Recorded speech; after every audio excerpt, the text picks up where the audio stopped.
जय श्री राधा कृष्ण भगवान जी की। जय श्री लक्ष्मी नारायण भगवान जी की। जय कार्तिक मास महत्यम की। मंदिर श्री बंसी वाले महात्मा यूट्यूब चैनल की ओर से हम आप सभी भक्तों का हार्दिक अभिनंदन करते हैं।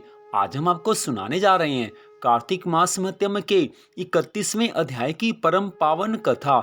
इससे पहले आप कार्तिक मास के अध्याय 1 से लेकर अध्याय 30 तक की कथा को हमारे चैनल पर सुन चुके हैं। तो अब कार्तिक मास महत्यम के अध्याय 31 की परम पावन कथा, जो कि इस प्रकार है। ब्रह्मा जी देवऋषि नारद जी से आज कहने लगे हैं कि हे पुत्र, अब प्रबोधिनी एकादशी का महात्म्य सुनो। यह पाप का नाशक, पुण्य की वृद्धि करने वाला तथा तत्व चिंतन प्रायण पुरुषों को मोक्ष देने वाला है। समुद्र से लेकर सरोवरों तक जितने तीर्थ स्थान हैं, वे तभी तक गरजते हैं जब तक कि कार्तिक में श्री हरि की प्रबोधिनी तिथि नहीं आती। प्रबोधिनी को एक ही उपवास से सहस्त्र अश्वमेघ और 100 राजसूय यज्ञों का फल मिल जाता है। इस चराचर त्रिलोकी में जो वस्तु अत्यंत दुर्लभ मानी गई है, उसे भी मांगने पर हरि बोधिनी एकादशी प्रदान करती है। यदि हरि बोधिनी एकादशी को उपवास किया जाए तो वह अनायास ही ऐश्वर्य, संतान, ज्ञान, राज्य और सुख संपत्ति प्रदान करती है। मनुष्य के किए हुए मेरु पर्वत के समान बड़े बड़े पापों को भी हरि बोधिनी एकादशी एक ही उपवास से भस्म कर डालती है। जो प्रबोधिनी एकादशी को स्वभाव से ही विधि पूर्वक उपवास करता है, वह शास्त्रोक्त फल का भागी होता है। प्रबोधिनी एकादशी को रात्रि में जागरण करने से पहले के हजारों जन्मों में की हुई पाप राशि रुई के ढेर की भांति एक क्षण में भस्म हो जाती है। रात्रि में जागरण करते समय भगवत संबंधी गीत, वाद्य, नृत्य और पुराणों के पाठ की भी व्यवस्था करनी चाहिए।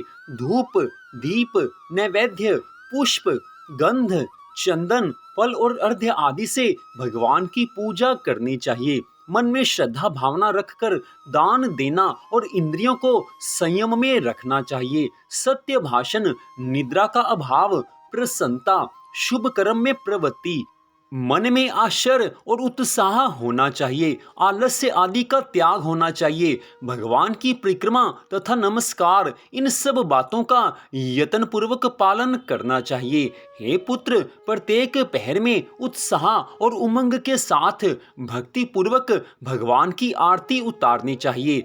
जो पुरुष भगवान के समीप एकाग्रचित होकर उपयुक्त गुणों से युक्त जागरण करता है, वह पुनः इस पृथ्वी पर जन्म नहीं लेता। जो धन की कृपणता छोड़कर इस प्रकार भक्ति भाव से एकादशी को जागरण करता है, वह अवश्य ही परमात्मा में लीन हो जाता है। जो कार्तिक मास में पुरुष सूक्त के द्वारा प्रतिदिन श्री हरि का पूजन करता है, उसके द्वारा करोड़ों वर्षों तक भगवान की पूजा संपन्न हो जाती है। इतनी कथा सुनाकर आज ब्रह्मा जी देवऋषि नारद जी से कहने लगे हैं कि हे पुत्र, जो मनुष्य 5 रात्र में बताई हुई यथार्थ विधि के अनुसार कार्तिक मास में भगवान का पूजन करता है, वह अवश्य ही मोक्ष का भागी होता है। जो कार्तिक मास में ओम नमो नारायणाय इस मंत्र के द्वारा भगवान श्री हरि जी की अर्चना करता है, वह नरक के दुखों से छुटकारा पाकर अनामय पद को प्राप्त होता है। जो कार्तिक मास में श्री विष्णु सहस्त्र नाम तथा गजेंद्र मोक्ष का पाठ करता है, उसका पुनर्जन्म नहीं होता। उसके कुल में जो सैकड़ों हजारों पुरुष उत्पन्न हो चुके हैं, वे सभी श्री विष्णु धाम को प्राप्त होते हैं। इसलिए देव उठनी एकादशी के दिन रात्रि में जागरण अवश्य करना चाहिए। जो कार्तिक मास में रात्रि के पिछले पहर में भगवान के सामने स्तोत्र गान करता है, वह अपने पितरों के साथ श्वेत द्वीप में निवास करता है। जो मनुष्य कार्तिक मास के शुक्ल पक्ष में एकादशी का व्रत पूर्ण करके प्रातःकाल सुंदर कलश दान करता है, वह श्री हरि के परम धाम को प्राप्त होता है। इसलिए हे पुत्र, कार्तिक मास में विशेष रूप से भगवान की भक्ति करनी चाहिए और कार्तिक मास के शुक्ल पक्ष की प्रबोधिनी एकादशी को अवश्य ही व्रत रखना चाहिए। सब नियमों के अनुसार एकादशी का व्रत रखना चाहिए।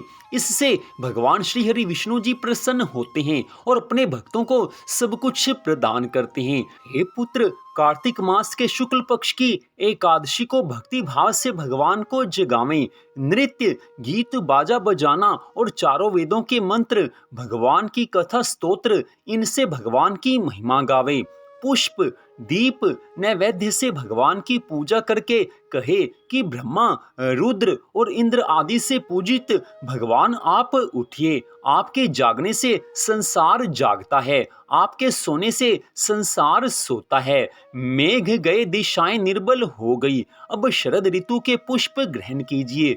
वैष्णव लोग एकादशी की रात्रि को शयन करावें, दिन को जगावें। जब एकादशी बीत जाए तो द्वादशी के दिन उबटन लगाकर पंचामृत से स्नान कराएं, गो रोचन और तिलक लगावें, वस्त्र आदि पहनावें, पुष्प, कुमकुम, दीप, धूप, नैवेद्य आदि तथा खीर से हवन करें। इस प्रकार पूजन करके इसके पश्चात ब्राह्मणों को भोजन करवाएं और वस्त्र और दक्षिणा देवें। 4 महीने के व्रत की समाप्ति करके ब्राह्मणों को दक्षिणा देकर विसर्जन करें। भीष्म पंचक व्रत एकादशी से पूर्णिमा तिथि तक होता है। इसके पश्चात तर्पण करें। धूला वस्त्र पहनकर इंद्रियों को वश में करके भगवान का पूजन करें। भूमि पर शयन करें। 5 दिन अखंड दीप जलावें। ओम नमो भगवते वासुदेवाय इसका 108 बार जाप करें। पूजन के पश्चात अर्घ्य देकर तिल, जौ, खीर का ओम नमो नारायणाय इस मंत्र से हवन करें। द्वादशी को गोमूत्र, त्रयोदशी को गोधूध, चतुर्दशी को गोधृत, पूर्णमासी को गऊ का दही। 5 दिन तक विधि से स्नान करके पूजा करें।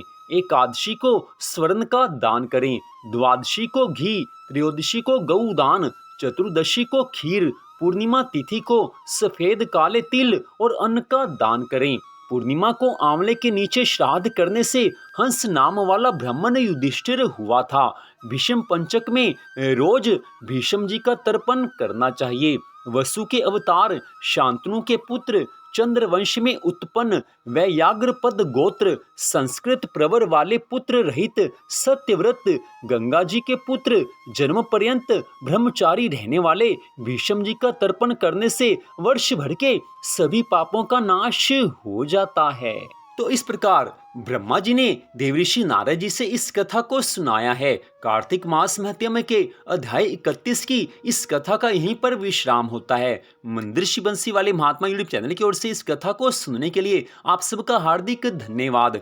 भगवान श्री राधा कृष्ण जी की, भगवान श्री लक्ष्मी नारायण जी की कार्तिक मास महत्म्य की अनंत कृपा सदा आप सब पर, आपके परिवार पर बनी रहे। माता महालक्ष्मी का सदा के लिए आपके घर में वास हो, इसी मंगल कामना के साथ जय श्री राधा रानी सरकार की, जय श्री कृष्ण भगवान की, जय श्री लक्ष्मी नारायण जी भगवान की, जय कार्तिक मास महत्म्य की।